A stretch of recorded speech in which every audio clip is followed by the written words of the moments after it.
Welcome to the Business Unscripted podcast. We're here to share real-life insights, practical strategies, and the honest lessons that we have learned from our own mistakes because, frankly, we have been in your shoes.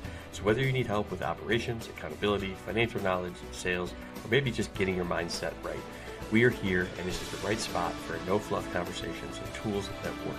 So grab your favorite cup of joe. Let's jump into the show.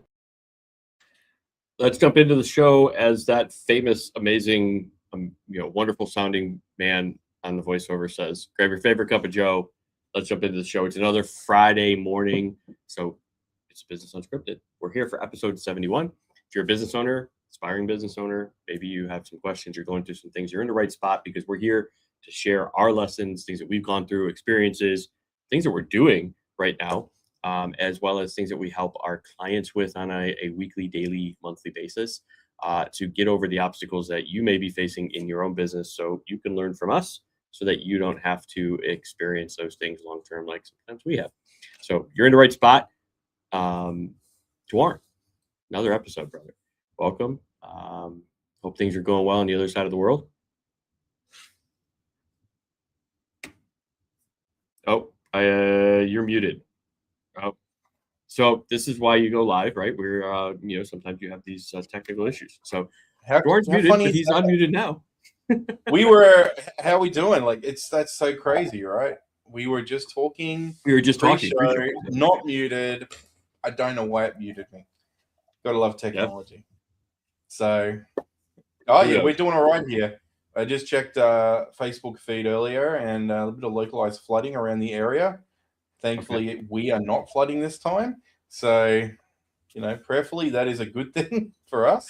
Not so good for everyone else who's suffering from a little bit of flooding localized here tonight. Yeah, I can. I think you were talking a little bit last week. I think it was about how you've kind of taken some precautions now, which is one of those things where it's like you have to invest, and it's better to invest now than later and doing all the work and then wishing you had invested. So it's one of those too easy, right? I mean, it meant making compromises too, because we're meant to be starting an office fit out next month for a new office. And in the meantime, I've got to build my wife an office and fix up the electrical situation here in the office area at the back of the house. And because of the flood mitigation that took a whole week, we now are a week behind on office fit outs. So, it's okay. Because at the end of the day, it is still better to be prepared for those sort of situations. And the delay just means I can come up with more crazy ideas to include in the fit out. So it's all good. Well, and we know you're full of crazy ideas. So Paige, if you're listening to this, I feel sorry for you. I'm sorry. Well, she's getting her own room. She doesn't have to share with me once she's good. So I think she's happy about that fact. She's probably happy for sure about that, where she's like, oh my God, thank you. Oh yeah, it's like how many times I have to go to a meeting and I just feel so bad because I'm like, she just has to listen to me talk to clients during the day. Like that's got to suck. So no, not at all. I mean, he's like, I've never considered that. Other people having to listen to me have my conversations all day. Yeah, I mean, I guess depending on how much they like you. She must really love you to do that. Or how often is she going into the house, just randomly just to get away from you? Well, I don't know. Sometimes she says I'll be back and then just doesn't come back and finds excuses with the kids to stay in the house. So maybe that's something to do with it. Yeah, you may find out one day, like down the road, it's like, oh, mom told us just to need her really bad because she just needed to get away from dad. Well, I'm looking forward to her having her own office and her own space because that means I get my own space and my own office back again too. So true. Yeah, it's I might be able to spread some things out and have a workbench off to the side and all sorts of cool stuff. So we'll see. Yeah, it's one of the things I am looking forward to as well. Like, I work in a co-working spot, which is really nice, with other business owners, which is pretty cool. But we have been talking about expanding, and I need more of an office too, for more space, right? Not and some of the things that we've been talking about on a regular basis, but helping clients, and one of the solutions is like it's their machine here at our office that we're running for them instead of sending to that. So I think the ability to have an office space that could have those things, I think is I'm looking forward to it for sure. And being able to just not, like we were just talking about somebody listening, like if that's somebody else in the co-working office, which there's not a lot, there's just like me and one other person that's typically here all the time. But I do feel bad when I have a lot of meetings and they're trying to get some work done. Like they probably don't want to sit here and listen to me all the time. So it would be nice. And I'm looking to having still same co-working space. We're just looking to expand and get some more people in and, get a bigger space. So it's pretty cool. So I can only imagine now. It's a realization moment, isn't it? It's like, yeah. Because like you can make things, you can move things. You're not just stuck to where the desk is. Like you can move it around and make it feel a little bit more personal. Put things up on the walls that are yours, right? So there's a lot of cool things that I'm thinking about when it comes to like building it out that way. But well, for me, I remember the one time you shared your, like I thought I was bad. You have like 3 ultra wide screens, but then I think back to like your setup at your office right now, where it's just like I would never be able to, even with ADHD, comprehend everything that's going on. Like what you have, it's like really you have like, I think what is it, 5 like 28? I got 5 24-inch screens across 24. The bottom, and 2 55-inch 4K screens at the top. And I just installed a 29-inch ultra wide in length mode over here, which is connected to my 2 coding machines. Jesus. So 2 dedicated coding machines on a switch, so I can switch between them when I need to with an extra keyboard and mouse. My main system works off a single keyboard and mouse and 7 screens. And for those who think let me ask you that, because obviously, so you're on Mac, and I guess we're really off topic for what we wanted to go to today, but this is also a question, and because I just like to pick people's brains that know things that I don't, which is if you want to learn from something here, find people that know things that you want to know or that have expertise that you don't have and ask them about it, which is why I love having conversations with Duarne. But so you're on Mac, right? You run Mac. No, I used to be on Mac. Okay. I have a Mac Studio here on my desk, but it's only good for a few screens. So I've just got that as one of my coding machines. So I got a Windows coding machine and I've got a Mac coding machine. I have a bunch of little Mac Minis, which are all just coding machines and agents. My main computer is actually a Ryzen AMD processor, 64 gig of memory, running 2 graphics cards and Windows. That's how I'm able to run 7. So I'm running 2 RTX graphics cards from NVIDIA, and I run 7 screens through those. And that's all custom built. Like you didn't just buy that off the shop.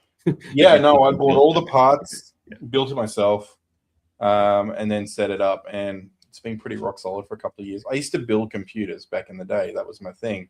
And then I've also got a little cluster of mini computers up here behind me on the top shelf.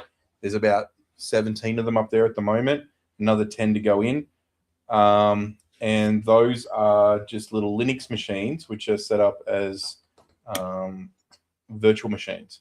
So I can run my own apps and I can build my own games and hosting stuff, and I can host them local on that so that I can access and build on there, which is super handy because I love building lots of random stuff and I don't want to have to go and pay for a new server to get ran up somewhere every time I need to do that. And that's, and again, your setup is not typical of what somebody needs, right, to run their business. I would say, maybe 1 or 2 screens would be fine, depending on like how many computers you're running. Obviously, we're in a different realm where like you don't have to have 12 different computers, which I could see myself getting to that point. But my wife runs a single computer, 3 screens, and she loves it. We're about to switch a machine out for a laptop, and we're going to run that through a dock. So that'll actually have 3 screens plus a laptop with the screen on the laptop. So she'll go to 4 screens.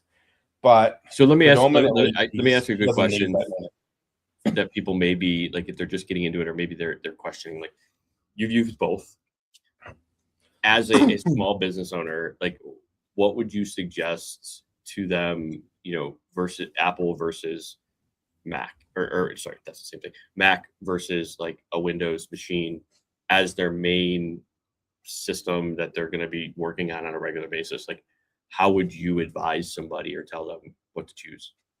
Sure. I mean, look, Mac's expensive. That's the big thing, right? I mean, the Mac has a very high price of entry. The only reason I've got the Macs that I do is because I bought a lot of them used, and I bought them for a purpose. That's why I bought them. So if you're in the graphic design, if you're in development, if you're in anything that's, I guess, creative, Mac is really good. But I used Mac for 10 years. I switched from Windows, went to Mac for like 10 years. And I needed a new PC or a new computer. And I'm like, you know what? I just don't want to pay the money that Mac's asking. It's just silly money. So I decided to get myself a Windows laptop. And Windows 11 feels pretty nice for the person who's moving from Mac to Windows. It's actually pretty nice to move across to, and it's not too dramatic. Right. The reality, though, most business owners only ever work out of a browser nowadays. And the apps that you use are going to be video-based apps. And even like, it depends on whether you're a Google user, the Google's Workspace, or if you're a Microsoft user. Either way, you still get a suite of tools you can install if you need to on either device. So it doesn't really matter anymore.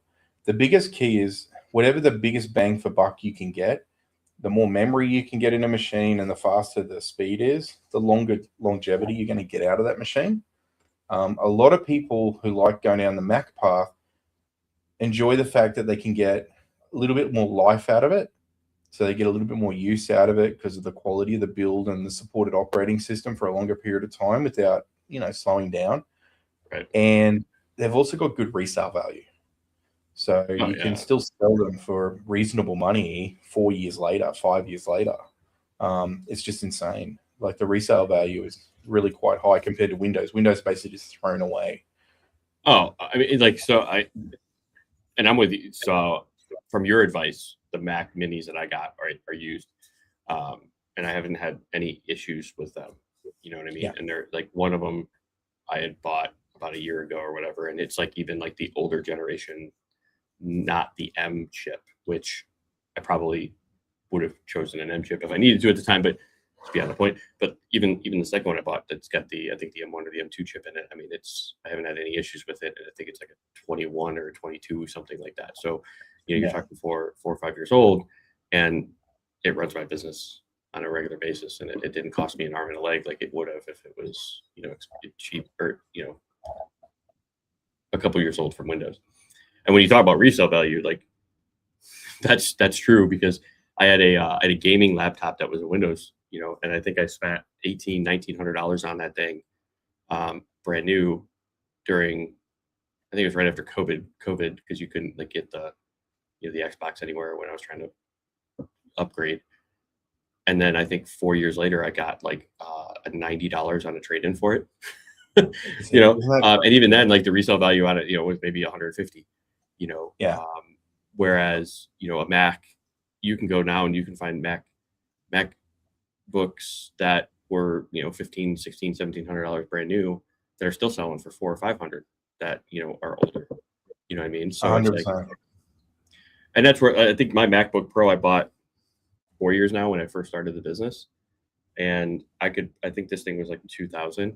I probably could still get $400 or $500 even on trade-in. I was getting $400 or $500 through. So there's still a lot of value with it, depending on what you get. And I think that's the point that you want to look at, and then we can kind of jump into the stuff we actually wanted to talk about today. But well, funnily enough, too, RAM, one other thing, right? The RAM is the biggest piece. The two things is RAM, and then the other thing that I'm finding, right, is storage, right? And now, and you can tell me if I'm wrong here, but I think the minimum you should consider is 16 gig in terms of RAM right now.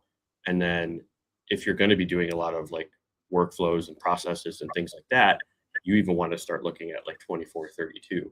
But you're the expert in that area.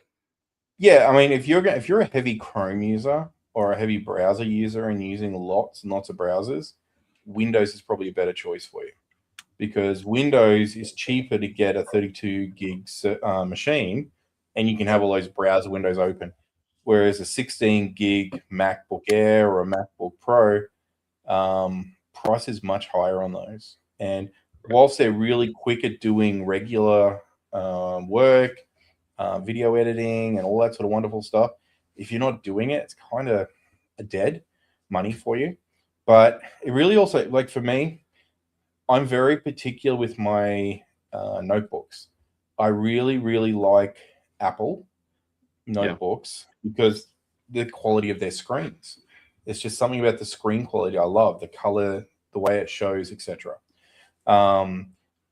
It's very hard for me to really enjoy using a Windows machine that has a, unless it's got a really good screen. I've had my current Windows laptop is a Microsoft Surface Pro Slide 2. So it's like a really nice tablet screen. So it's really quite nice. But I mean, we're talking like that machine was like $3,500 new. Right. Like it's ridiculous. You can get a Mac for about the same sort of price, but just not as spec'd up as that was at the time.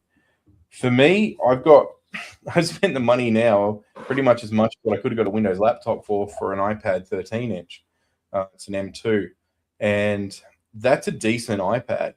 You go out and spend a couple $100 on a nice keyboard, touchpad, folio case with a pen, you could travel around and do the work you need on that in most cases, and then use a desktop back in the office when you need to have a little bit more space on your screens. And depending on what software you use, and there's plenty of good software out there that can be note takers, that can send information back. There's plenty of great tools. We're going to talk about one of them later where you can set up communication channels and just communicate to it, and it'll send it back to your main computer to do the work in the office for you. So, I mean, you've got really so many options these days. And the majority of people, battery longevity, Apple still beats Windows in most cases, unless you're doing really heavy editing or coding. That's when it really makes a big difference. But I did read that the memory situation is going to be a problem for another minimum 3 to 5 years, based on what I'm seeing, because the AI revolution that's here is just requiring larger and larger amounts of memory, and demand is there, and the cost to make it's. Well, what's funny is that you when we were talking about this before a little bit, you had mentioned like Apple hadn't changed anything. It hadn't changed their pricing because they had like invested in their memory for a while, but now they had to succumb to it too. They recently just upped all their prices. You know what I mean? So it's like, yeah, and it was a big jump for a lot of people. It was like hundreds of dollars per unit, sort of thing. Yeah, and especially like when you think of small business versus like people like us who need like the 64 gig eventually, memory that's going to help you. I mean, you're talking.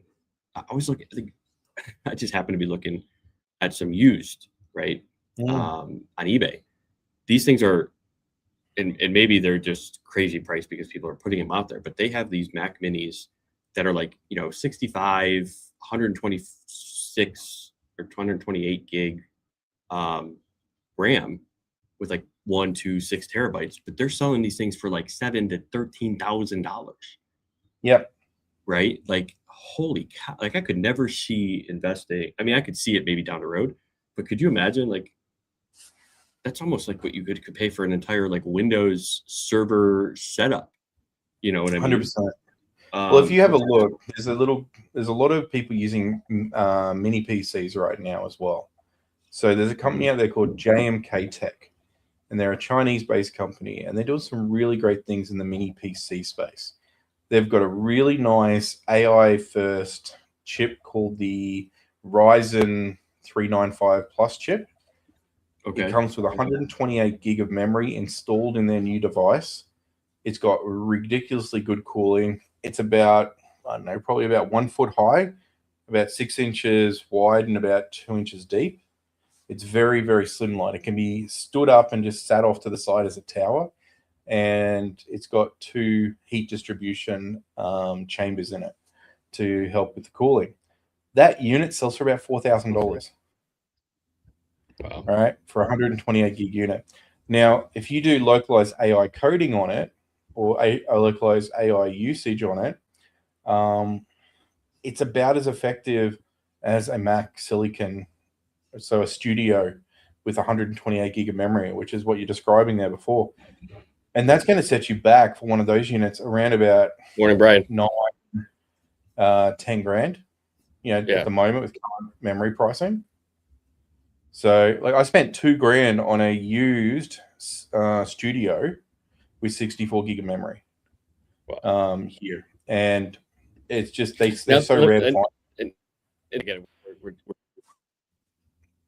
we're really into this one, right? But Mac Mini Studios versus just a Mac Mini, like, what's the difference? Like, why would somebody choose a Studio over a Mac Mini? And I guess this is for my preference as well. From you, to pick your brain, and then we'll move on. I know I said it before, but this is that unscripted part that we. Hey, it's okay, right? I mean, this is unscripted. There's actually 2 models of Mac Mini. You've got a Mac Mini regular, which is, and then you got a Mac Mini Pro, and then you got the Mac Studios. The Studio is the big boy. It's about double the size, triple the size of a Mac Mini in footprint size. They have so many more cores for the CPU, for the GPU, and the NPU. So the neural processor, the graphic processor, and the central processor for the compute. They also come in different sizes of memory. Now, the Mac Mini generally tops out, I think, at around about 32 gig of memory. I think some of them might get up to 48 gig now. I'd have to check. But the Pro can go up to 64 and beyond. And a Studio can go up to 512 gig of memory. Gotcha. So they're a much bigger platform for that purpose. Why would you get a Studio? Well, it's kind of like if you're a production house and doing lots of graphic design, manipulation, 3D rendering, or a lot of AI manipulation and coding locally. That's the reasoning for that. If you're just a regular user, just a Mac Mini. Mac Mini M4 or an M5 16 gig 256 storage. Probably get 512 storage if you can afford it. But there's also external hard drives you can plug in to get extra storage if needed, or cloud storage if you don't necessarily need it local. Majority of people, like I mentioned before, are using apps that are browser-based. So the browser-based apps typically save all that on the server. You don't have to hold that data local on your machine. Right. So the Mini Pros, they're like a sweet spot in between. They've got good memory, lots of CPU cores, lots of GPU cores, and lots of NPU cores. The other big thing between all three is they all have different speeds of memory. So yes, it might be 32 gig of memory, but the speed that it writes to the processor might be 30% of the speed of what a Studio writes. So it's got a much higher speed of writing that information to and from the memory, which is pretty incredible. That was something, and I only realized that a little bit recently when I went out looking what the big differences were between them from an AI user's perspective, and how that differs to using like a Windows machine with a graphics card. Right. If you use an NVIDIA graphics card, like say an RTX 5090 graphics card, which are very hard to get, and they're worth $4,000 to $5,000 if you can get your hands on one, typically. Those things are 32 gig of memory on a graphics card, so they call it video memory, which is the perfect memory for using for AI coding and manipulation and processing. And that's not a Windows machine. You can run it in a Windows or a Linux machine, yeah. Gotcha. Not in a Mac machine. A Mac uses unified memory, which is soldered into the device, which means you can never upgrade it. So that's the other big thing. If you're a Windows person, you probably bought a computer that you have the ability to upgrade, whereas if you bought an Apple, you cannot upgrade. No, like you're in. That's the only thing the downfall of Apple is, like, what you buy is what you get. Like, besides an external hard drive, the actual components, right, that actually run the machine, you're locked in. Yeah, it's like buying a cell phone. You buy a cell phone and you're locked in on that hardware, and it's the same thing with these Apple computers. Yeah. And it did actually have a period of time where it used to allow for customization, and then they took it away and they put it back, and now they're back to you can't customize them. And they do it, and they've got it because of the way they've built them now. It's a performance related concern, which is why they've done it this way. Gotcha. So lots of different options, lots of different use cases, but it really comes down to Windows, Apple. You can make either work for your business these days. Neither one is any more secure than the other. If you're running Windows, always run antivirus, even if it's just Windows Defender on the unit to protect yourself from viruses. Run good cybersecurity, regardless of which device you're using. Right. The situations you find is the software that's available for both is compatible with both. And if it's not available, then there's going to be an alternative that's going to be available for the other option, for the other device. So it really just comes down to as well what you're comfortable using. If you've used Windows your whole life and you try using Mac, you may just feel really awkward. It's like someone, if they hand you an iPhone and you're an Android person, or an Android person gets an iPhone, you feel really awkward trying to use it. Right. No, and I get that too. You know, which is one of those things where it's like I love the continuity with Apple, right? So like if I really wanted to, because I have Apple iPhone, iPad, all that kind of stuff, right? So I could, with my computers, potentially just immediately pair my phone as an extra camera. Like if I really so easy. There's so many things that you could do. You know, I love the fact that I could copy something on my phone and it's instantly available to paste on my computer. You know what I mean? So there's like these different things that depending on how you're using it, and it's just ease of use. But I think what I'm hearing from you that's important to the user overall is, right, kind of understand how you want to use it, what your budget is, and even if like you don't have to buy new, like search use. Like you can go out, like you don't have to, just because you're in a new business, oh, I got to go out and I got to buy the brand new computer. You can write off as an expense, right, a used computer, you know, and you can get a lot of good value, especially like we're coming into a time right now with Apple where they're expected, well, they have announced the M5 chips, and with the Mac Minis, right, they haven't announced when the release date is, but essentially all these M4s they're gonna drop in value when the M5s do come out. But right now you're in a little weird spot, right, in terms of like the price right now, because there are no new M5s coming out, so people are trying to get the most that they can for the M4s. But well, that's it. And there's this weird scenario where you can still go out and buy 16 gig M2 Mac Minis, and they're perfectly fine. Yeah. When you look at the actual specs, we're probably talking about a 15% performance difference, which is almost nothing for the average user. Brian, is it still good to have backup for your data? Should the app provider go belly up? You don't want to lose previous projects, things like that. Oh, sorry. And when you need to recall it in the future. So I'm gonna let you answer that one. I got whenever possible. Whenever possible, you should have a backup of your own data. And if you are, and I actually had a client just recently talk to me about an accounting software out of Texas. She's Australian based, and one of the things that she was concerned about at the time was where the data was being held. And it became a whole conversation where I was asking, well, if you want to go down that path, then you need to ask a few questions. Where is it getting held? Who has access to it? Where's the development team based? Does the development team have access to that data? How critical is that data? And do you have to declare where that data is? And if they mess up your data or lose your data, then what's the consequences? Do they have backups, and what's their variations on that? So yeah, any app you get, you should definitely be looking to try and get a copy of data if possible. It should be something that you can at least transfer or move around. So you should definitely have some form of a backup in place. It's like a lot of these. As part of that too, right? So be mindful also when you're signing up for any sort of platform. You know, where is your data? You know, does it give you the ability to export a backup locally? And also, if your industry, like you might be HIPAA compliant, so you might have to make sure that whoever you're using has HIPAA compliance in place, or you may need to make sure that there's data sovereignty, so it can't be offshored. Maybe they've got a backup location of data which sits in India, or maybe they've got a development team sits in India and does all your development for you, and that's not allowed. So, and I think part of that too is also then understanding. You mentioned like custom development, things like that. So if you are having somebody actually custom develop something for you, make sure in the agreement or something like that that talks about like who owns the actual code, right?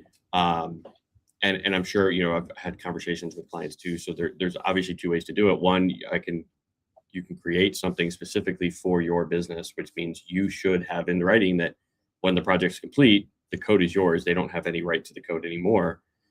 Or if you are looking to save a little bit more money and the person that's coding it for you sees opportunity in the actual project, could give you a cheaper sort of development cost if they maintain the right to the platform as a whole and then they license it to you. So there's some, which is it's more almost like a common shared these days. partnership, which is more, absolutely, especially when you have like, But then you got to be aware too that your product could end up in your competitor's hands.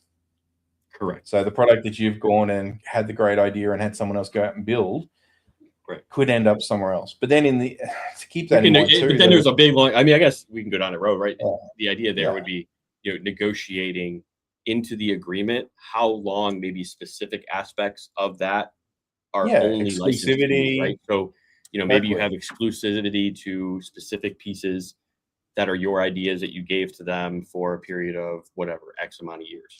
So that way, at least you know you're ahead of your competitors or whatever before they begin to market it, things like that. Absolutely. Also, you know, maybe you lock in your price for a lifetime. There's a lot of things that you could potentially go through and negotiate.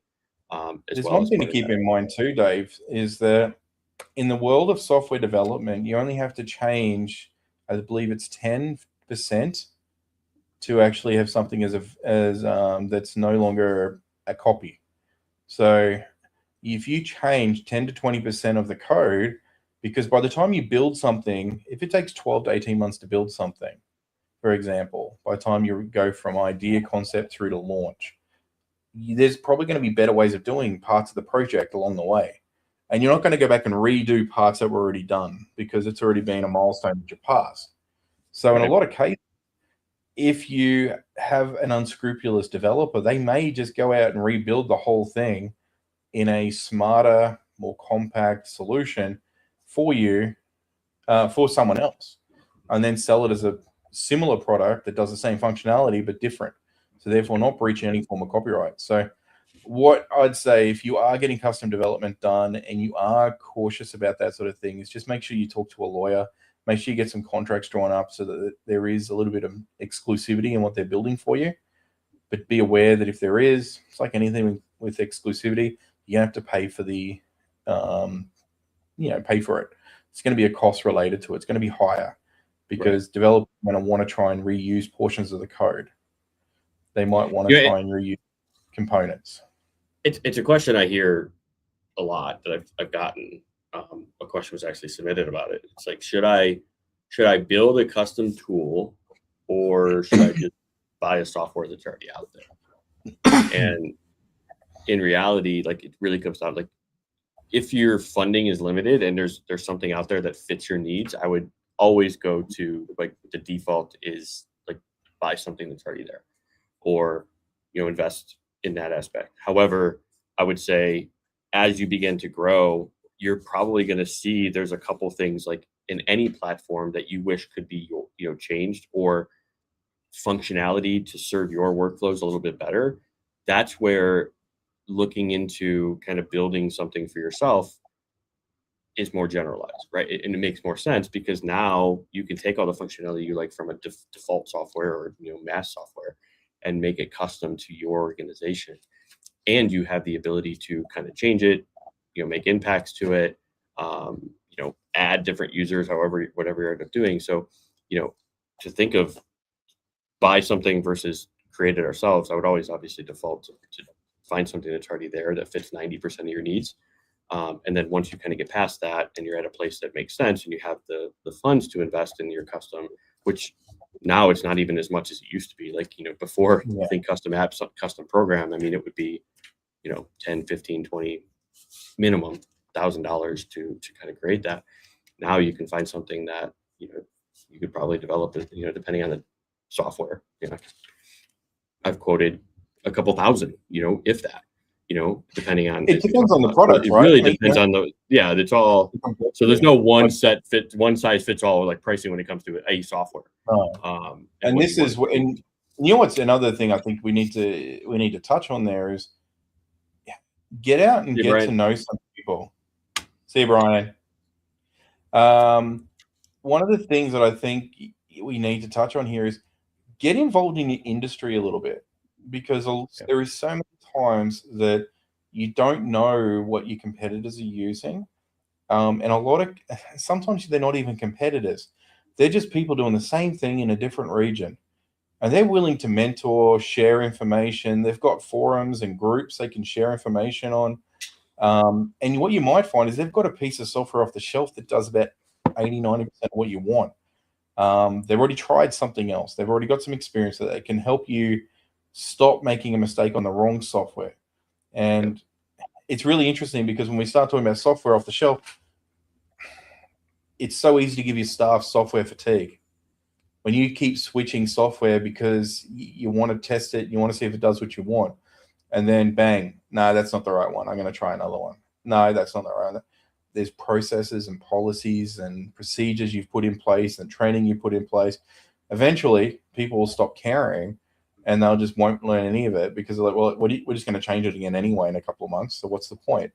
So if you are getting something off the shelf, make sure it's something which is at least most of the way to where you want it to be, and you get it set up as quick as you can the way you want it to be used, because that's going to give you the best chance for you and your team to accept it and use it.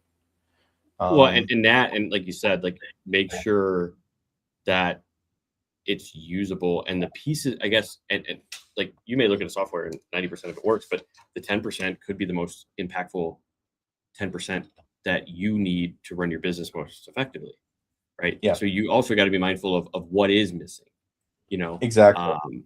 And if the missing pieces are something that's something that is mandatory, then you probably have to choose another piece of software because there may be something that's like 80% of what you need, but it's got that 10%. That's way better of a decision than something that's 90% without the 10% that you really need. Well, so absolutely. I had this conversation with my brother, actually. He's about his business, and he needed a phone system, and he was sharing how much it was going to cost. I was like, oh my gosh, that's expensive. You should go and talk to a buddy of mine. He does phone systems. And he's like, tried that. My problem is we have a very specific use case because we use predominantly Apple devices in our business. Right. And our customers are sharing lots of photos and videos with us, as well as phone calls and text messages.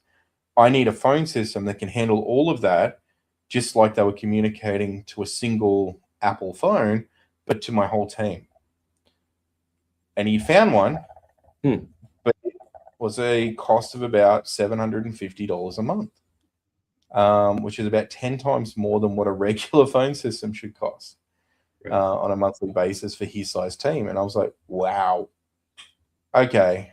When you put it like that, he goes, look, honestly, it's just we miss out on effective communication with our clients, which costs us time, costs us money. So when he put it like that, it was realized that $750 investment was actually a very good investment because it cut down on so many problems along the way. And it was the right software at the time. So how many times have we been in a situation where we looked at a piece of software and no, that's just too expensive, I'm going to get something else, only to find it didn't do the parts we really needed it to do? Right. Sometimes that's why those other pieces of software are the costs that they are. We had it again today. And this is a great example. That is a perfect example of niching. And again, I love our show. This is none of this topic that we have talked about so far today have been any of the three things that we wanted to talk about pre-show. We planned to. Or that we were like, oh, these are some good things that happened this week. But like, for example, that is a great example of niching. And this is why I have this conversation a lot with people. They, especially if you're just starting out as a business owner, you're like, I don't want a niche. I'm still figuring that out, or X, Y, and Z, whatever the rules are. That phone system that is 10 times more is specific for people, right, with Apple products. And they can charge 10 times more because of that. If you are, and everybody else that's charging the 75, it's because, well, we service 99% of the market.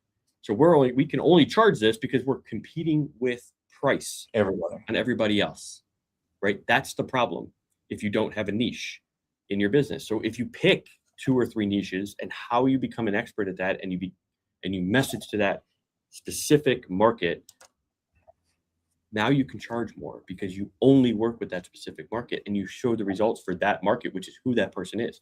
That's step 1. Step 2 is also realizing that, from the point that you picked out, right, is that price should not always be the first thing that you consider, right? Funding should not, first would be funding. Like, what is our actual sort of funding available? It's good to know, but you may actually find that, let's say in this case, maybe he set out and he's like, you know what, I'm going to budget $200 to $250 per month, right, for this, because he had no idea. If he only limited himself to that, he would have probably tried to force feed something else, or just not done anything and continued to lose out on the sales because the 750 was 3 times as much. Yeah. Well, in that situation, prime example was, sorry to cut you there, single phone, work phone, was given to an employee who just proved to be a little unreliable. And that just proved to cost time, money, as well as cost customers. Right. So, I mean, there was consequences to earnings and reputation at that point. So, I mean, and so this is that prep versus the rest.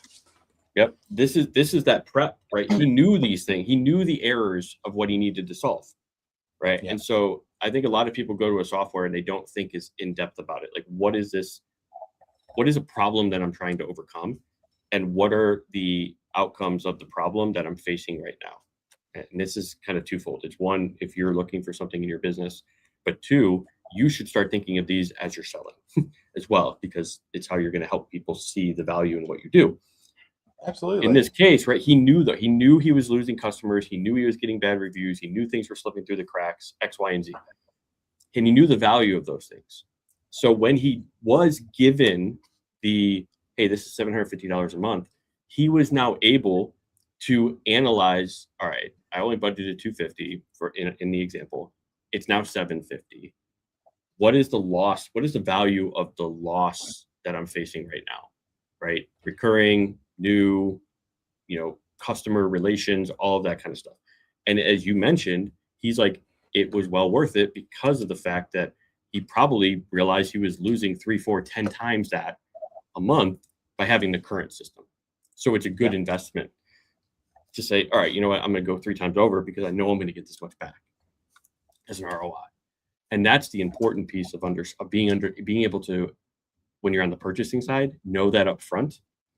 But if you're on the seller side, which as a business owner, you're a salesman, unless you have a specific sales team, but still you got to help train. You need to understand your customer the same way. You need to understand what is the support that you're providing, right?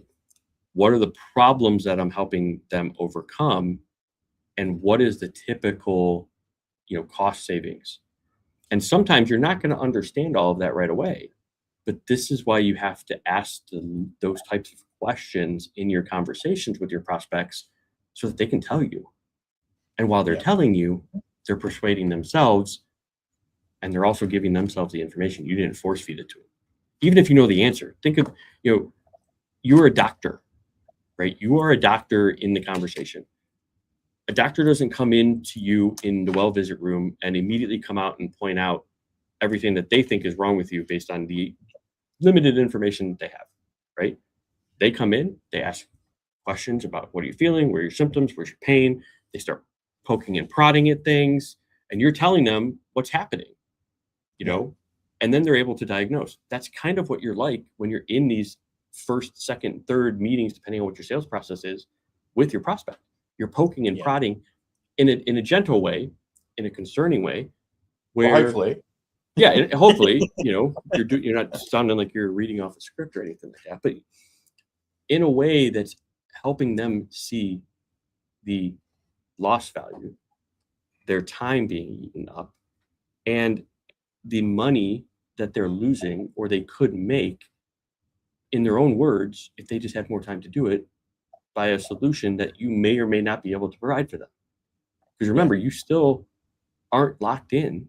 So it's not, hey, we will do this for you. It's like, but we might be able to help with that if X, Y, and Z, right? So I think that's a good example to kind of go down a rabbit hole of some on the fact of being prepared on both sides, no matter what you're doing in your business, is important, and not making the monthly amount the piece that you pay attention to.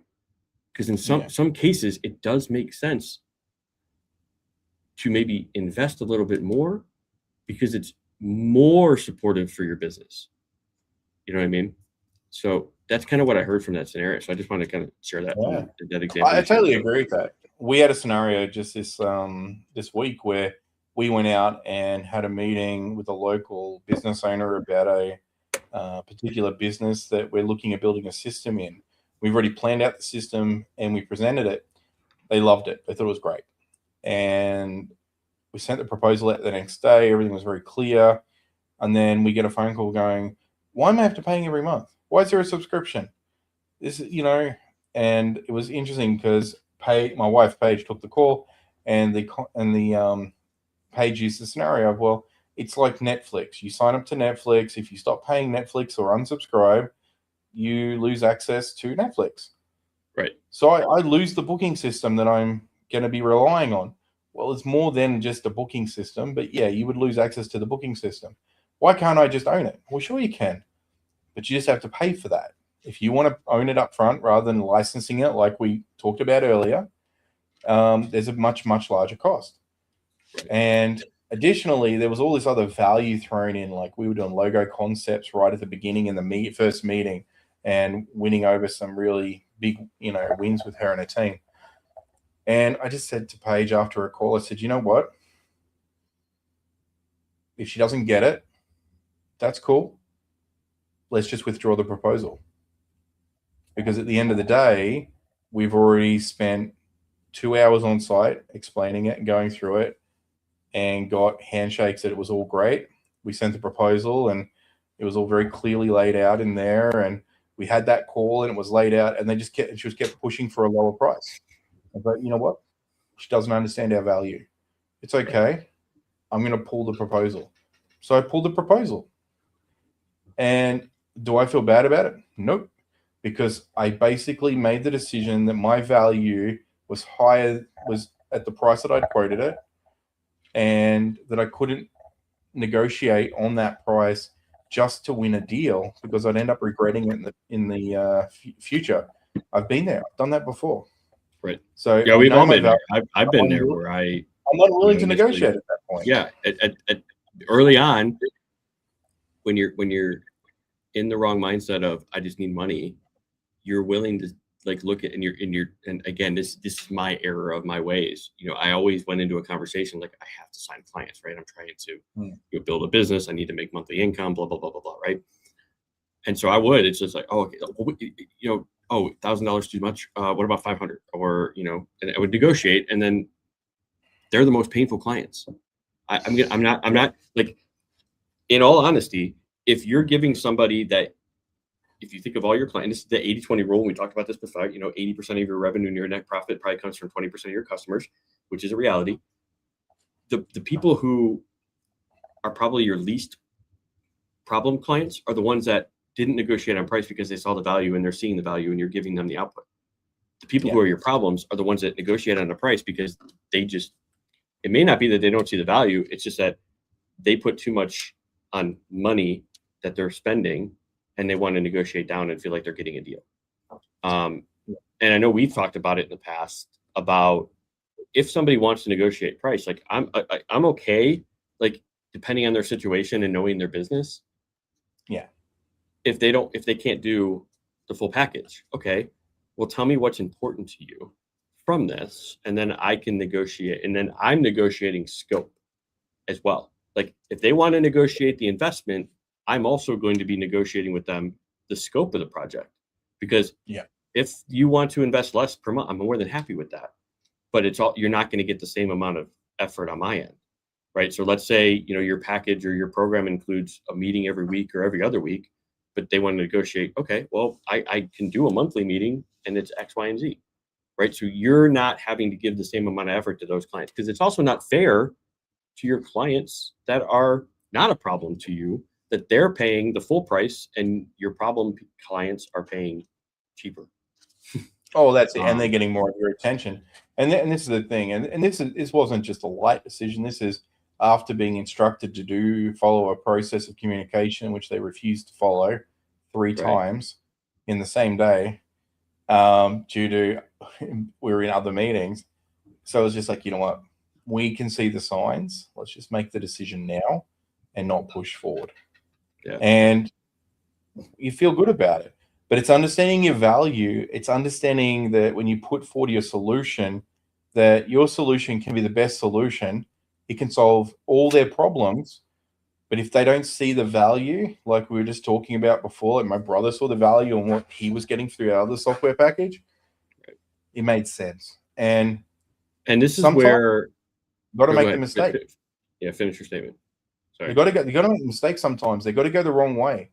They've got to do the wrong thing. They've got to realize, hang on, this person was giving me some really great advice. Why didn't I listen? Can you come back? And I've got another client who did the same thing with me 6 months ago for an outsourced staffing member, came back to me about 3 weeks ago saying, hey, we want to do work with you. It didn't work out the way we were planning. So, okay, we can do that. Let's renegotiate where we're at. And so for me, and again, this is still because I'm not a salesperson. Okay, never been a salesperson in my career in corporate world, so it's still an evolving thing for me. It's only a year and a half into me actually like paying attention to and being mindful that yes, we have to be better at salespeople, but you can be salesperson as a caring way. But when we talk about value and not seeing value, the biggest lesson that I have learned about that is to stop pitching the benefits of your program or your system. Like, what are they going to stop pitching that piece? And I'm actually starting to like incorporate this more into the proposal pieces that we're doing, is more in what are their problems? Like, again, as we talked about, what are the problems? What are the obstacles? What are the pains? Yeah. That's what you need to be talking to in your proposals, and what the solution looks like possibly with that proposal, not just lead with all the benefits. Because if you do that, and you could probably think of when you're looking at a proposal for yourself, you're trying to evaluate, what does it mean for me? Like, what's in this for me? And if you're only talking about benefit, and if they don't have that right now, they're not utilizing what that benefit is that you're going to give them, or that support that you're going to give. They have no idea what that is. They have no idea what the value is. So that's why, like, a lesson for me that I learned was, like, if somebody's not having an advisory session yet, they don't know what that is. They don't know what they're missing. They don't know the value of the conversation for 45 to 60 minutes with somebody that is going to push back on them, right? Or that is going to ask the hard questions that they need to do. So what you have to do is you have to say, like, right now, you had mentioned in the conversation that you don't have a support system. Using or signing up for this level of service would give you a support system where every week you're talking X, Y, and Z. And it's all written in their space. It's not, well, I serviced 150 clients, blah, blah, blah, blah. They don't care about that. They want to know that they're what the outcome is for them personally. What is the outcome for them personally? And it's interesting because it was one of the things that you'll find in sales, one of the hardest sales to make is with people who have not started a business yet. They're in the very, very foundational stages of it, and they're looking to get the products they need or the services they need. And it's their first business. And it's their first business. What they're typically going to be doing is they're going to be shopping around based on price, because by default, they feel that's the best thing to do, not based on, oh my gosh, this just saves so much time. And if you want to look at a prime example of that, when I got married, we hired a wedding planner, and she took care of everything. And no stress to me at all. No stress to my wife. We turned up to a few meetings, talked a few things through, tried a few different foods before was from the caterer, picked a few different bits and pieces, went and got some clothes, turned up at the event, had a great time, went home. Didn't have to clean anything up, just had to sign a check before the event. Best decision ever. I've seen friends who have gone in and had weddings and did not use wedding planners, and I just shook my head when they came back with all the stressful scenarios after the fact. Our wedding was 100 people. I mean, it wasn't a small wedding. It would have taken a huge amount of effort to plan that. So kudos to that. There is definitely value when you get people who are very good at what they do in to do that. It's very hard to sell someone on the idea of your value when they've never experienced the problem of not having someone with the value. My brother had experienced the wrong phone system. He knew what it meant to have an employee not handle the calls correctly. So he had the pain and knew what his outcome needed to be. And sometimes walk away if the person that you're trying to do sale with can't establish the value because they're not ready. Maybe that's not the right customer for you. And that's why for me, like I go into a lot of conversations now after kind of going through the training that I did, realizing that I don't need every sale. I don't want every sale either, because they may not be a good fit, personality wise, etc. But there's may not even be a problem there for me to help them with. And there's no point in continuing to, kind of go down that path if there's no problem to solve.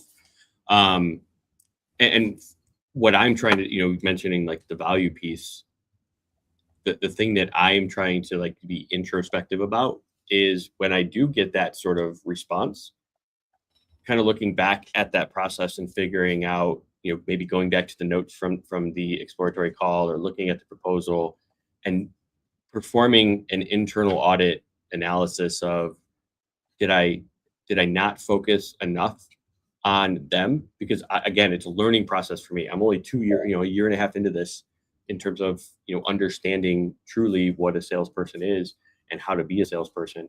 So in that aspect, I'm a newbie. And those things are just like, we talk about self-improving and self-training, skills in AI. You have to do the same thing for yourself. You have to look back at the conversations, look back at the proposals and really analyze it and say, if somebody as a business owner, and this is, again, as you incorporate AI, this is the ways to do it. You could say act as a business owner and give the actual personal profile and say, if you were given this proposal, would you feel that I was just trying to pitch a product or a solution, or did I actually focus on and give you the value? And if I missed the value, what do you feel is missing that I can improve, right? Same thing with your transcripts. Put those into the same AI and say, here's the transcripts from, our exploratory session and our follow-up session. Did I pitch too soon? Did I focus on us instead of focusing on them? How do I improve? Those are the pieces that should also be built into some sort of regular cadence within your week. Well, I mean, the other thing to keep in mind too is ask the question, which no one likes to ask, is, are they actually the right customer that I should be chasing? Yeah. Because sometimes during that exploratory call, there were signs, or even on the follow-up call, that they weren't ready to make the purchase. They weren't into what you were trying to offer, that they aren't ready to make the change. There is resistance and hesitance there, but you may not pick up on it, especially when there's more than one party in the call. Like in the instance that we had, there was 3 people, a mother and 2 daughters. So it was family, and it was just way too much emotion, too much talking over each other going on, sharing ideas from the excitement. And sometimes you don't see that when you're caught up in the actual event at the time. So a little bit of retrospective clarity is a really powerful thing. And like you said, you don't need every deal. Some deals you'll end up regretting. Some deals you do because you're desperate. Some deals you do because you feel like you have to eat, and you need to get the deal in. And And what you really need to think about, and I guess we can kind of end on this aspect around this, and again, not even touch on any of the stuff we wanted to chat about. But I guess I'll end with this, and this is actually a big piece, is you have to understand your business just as much as you understand your clients. Mm-hmm. And how that fits here, right, is you have to understand what is your price point, right? What is your offering that you want to provide to your ICP, ideal client profile? And then understand, does that even fit your ICP? Because, for example, I've had this conversation with a lot of people. We figured out that their programming, where they're at, maybe it's, and this is just a range, they have a couple packages that range anywhere from $1,000 to $15,000. And again, that's a home run offer used on the pricing side, which we can talk another side. But the majority of their range would be anywhere from $1,000 to $3,000, but they have packages that go from $1,000 to $15,000 a month. Now, in the same conversation, once we figure that out, they're like, their ICP is new business owners. Wait a minute. Like, think of your price point and then think of new business owners. Even think of yourself as a new business owner.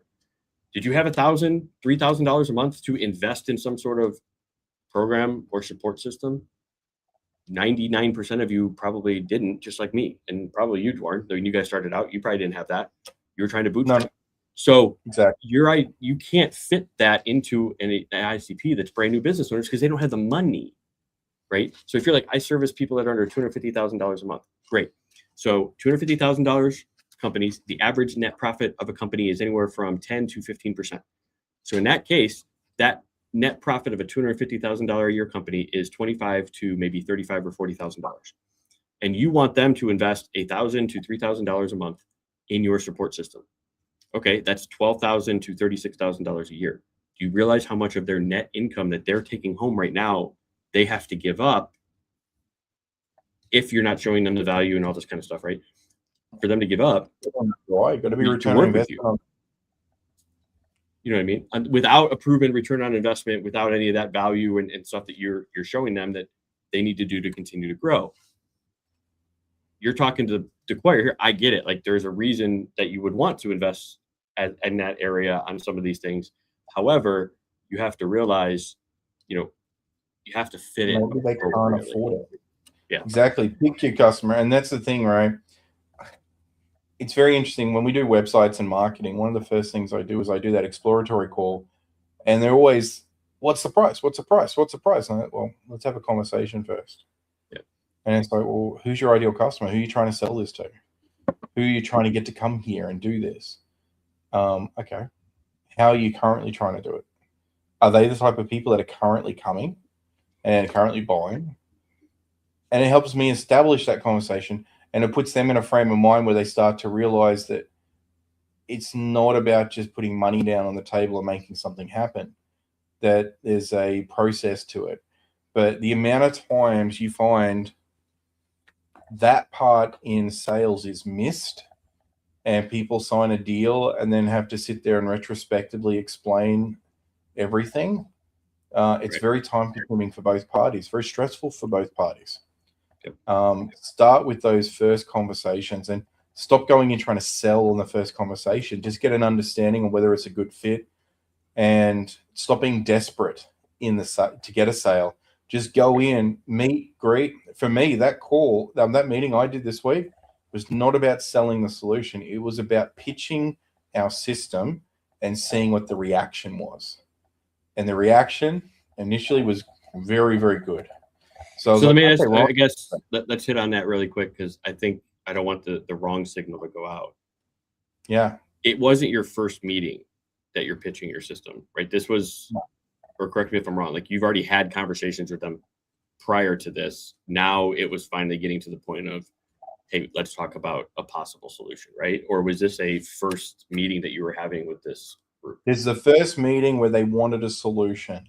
They wanted a website and they wanted to solve all these other problems that they were trying to do around and you've marketing. Been talking with them leading up to this point. It'd been a conversation had on a phone prior by my team. And that's the point I wanted to clarify, but because if we understood some of the basic information before we went out there, Then we got to listen to the full scope of it. Yes. Then put forward. So this is what you're trying to solve. Yep. This is what you're trying to solve. Yep. This is what you're trying to solve. Okay. We have if you think of the process overall, and then I'll let you get back to it real quick.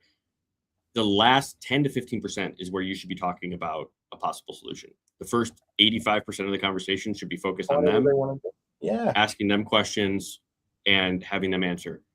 That's how they're going to persuade themselves, by them being talkative. And then you can pitch at the end 10% if there's a thing that you've identified that is a problem. But all right, go ahead. Sorry, I wanted to clarify that before. No, absolutely. But yeah, look, if I had to go through this particular instance, there was a lot of red flags for us. 1 hour late to a meeting when was a big red flag for us. You know, I was ready to leave. My wife hadn't finished her coffee yet. It's the only reason we hung around that extra 5 minutes when they turned up. One person in the meeting turned into 3 people in the meeting. So just lots of little things. Lots of talking over each other. Tried to end the meeting 3 times over a 45-minute period because we had a dinner to get to. And just a lack of respect for our time, being able to let us leave. So it's just little things. And all those little things can be overlooked up until you sit back and retrospectively look at them with the extra things that came in the next day after an official proposal's been sent out. So my biggest advice to anyone is you don't try and sell in that first meeting. Pitch a concept and an idea and a solution. Follow it up with your proposal, and then sit back and think about how that meeting went and make a decision. Is it the right sort of relationship you want to get into, or is it something you want to take a minute to think about? And sometimes you don't take every deal. Sometimes it's not the right deal. Sometimes the email you send is, sorry, I don't think this is going to be a good fit. And make the decision. Or at the end of the conversation, you don't even get to that. You just say, you can even just kindly suggest, based on what I've heard so far from you, I don't think you're at the right stage where we would be impactful to your business. But you can point them in the right direction, and that's how you stay top of mind. Like, that is such an impact to a prospect, because they automatically know that you're not selling them. You're not trying to force something down their throat. That's going to have a lasting effect than you trying to make something that maybe isn't right for them at the stage that they're at and trying to force feed them or, adjust it so that they just buy from you. So just being able to say something as simple, and this is how I have tried implementing it with my conversations too, is, let's have a conversation. At the end of that conversation, if there's appropriate next steps, we can talk about those. Or we can point you in the right direction of where you should go based on your situation. That's the goal of the conversation. And taking the pressure off yourself to have to get to a close is such an immenseful relief that I can't even explain it. Like, you just have to do it. It's a mindset. Like, for me, and I'm sure a lot of other people are feeling the same way, it's like, that's counterintuitive. It's like, you're supposed to be trying to know. It's just a release to go into a conversation and know that you're not trying to put the pressure on yourself, that I have to say the right things to get this person to agree to close at the end of this conversation. You're just free to listen, to understand, to care. And that's the biggest piece. So hopefully you're in business to care about the people that you're solving and their problems with. That's when you can start to actually truly be impactful with your business. Absolutely. And it's not about you don't even have to make a sale to be impactful. They walked away from that meeting with so much value, more than they anticipated, even though I don't plan to do business with them in the future. And look, they're not the first person I've done that with. There's plenty of people. And they may get their shit together, right? They may get their shit together and come back to you and be like, hey, Duarne, we love that you pointed us in the right direction. Let's do some business now. Let's have another conversation. Yeah. And then you'll test them again. You'll go and see if they still don't respect your time. And at that point, you have another opportunity to say, yeah, I still don't think it's a good fit. 100%. But you control that conversation instead of you trying to be pressured into the situation because you're trying to force every sale. And that's exactly right. And we've been doing that with our staff for a long time now too, where we make sure that we get the right fit staff member rather than try and force fit a staff member in just because they've got good resume or a good skill set. They have to have the right attitude, the aptitude, good communication. They've got to be able to tick all the other boxes as well. They've got to be able to fit with our team. And this is, if you take that much care when you're hiring people, you should do the same thing when you're bringing in clients, because those clients have to work with your team. We had a great experience. I referred a client and did a intro call along with the client and the vendor that I introduced them to earlier this week. When they both get off the call, I get 3 messages. There was two people from the client side, plus there was a vendor in the call. All 3 messaging me separately, going, "Oh my God, that was a great meeting. I love this guy. He's so awesome. I want to do business with him." And I'm like, okay, cool. Great connection. Really well done. That's the sort of feeling you want to have with clients as well. You want everyone to feel like they want to work together. I remember speaking to the vendor afterwards, and his reaction to his staff member who walked into the room saying, "They're going to be really fun to work with." Right. That's like, and I got a similar reaction from the client that I referred. So I think you get, when you've got that 20% of clients you really want to, that don't feel right, let them go. The 80% of the clients that feel really good and are great to work with, hang on to them, because that 20% will make you work too hard for it. Yeah, and it's also that's another analysis that we can get into. Maybe we can talk about it next week. Would be doing that recurring evaluation of the 80-20 in your business. So I'll leave you on a teaser of that. Duarne, well, buddy, another great conversation. What we planned to talk about. An hour and 15 minutes already, and not one thing has been mentioned about the 3 things that we would like to have talked about from this week. So we'll try to bring those back in. They'll be relevant next week. Yes. So we'll talk 80-20, but we'll also kind of talk about the 3 things we were going to talk about this week. But Duarne, what's the one thing that you hope somebody took away from today's episode and can just begin to implement, even partially, a little bit, in their business next week? Appreciate your own value. Understand your own value in your business and your offerings. Until you understand that, your customers will never understand it. Yeah. I like that. And I would say for me is, I say this all the time, Jeremy Miner, 7th level, easy education that I went through, the neuro-emotional persuasion questioning. I would say, look him up, go through, he offers his free black book of questions, which kind of walks through the stages. So if you're new to business and you've never been a salesperson in your entire life, like, this is not, I don't get paid from this. I don't do any like that. I've gone through it and I use it. I tell people about it. I teach people about it because it's so impactful, but then I also share Jeremy's name because he's the expert in it. So I've read, go watch the video. I agree. He's great. Go look him up, follow him on social media, whatever it is, but look at yourself and realize that if you don't have the skill, either 2 things. One, it's something that you want to learn and you want to get better at. So learn it, find resources to help you. Or 2, maybe you need to outsource that or get support in that in another way. So you can't force yourself to do something that, 1, you're not passionate about, and 2, you're not good at. It's only going to waste your time, which is a little bit of something that we wanted to talk about today. So we'll bring that up next week too. So we appreciate you. Please, if you've gotten something from this episode, share this with your network. Like, again, we're trying to grow the show. And if you're interested and you're a business owner, or maybe you want to come on and talk about something going on in your business, or you get some specific advice on the show, we invite you to use the link down below to request to join a future episode, and we'll have you on. But with that, we appreciate you. Have a wonderful and amazing week. Do all that fun algorithmy stuff, kind of like, subscribe, share it, give it a big old thumbs up. And we will see everybody in the next one. Duarne, thanks for joining me, and have a good week. See you guys. Thanks, Dave. Take care, guys. Bye-bye.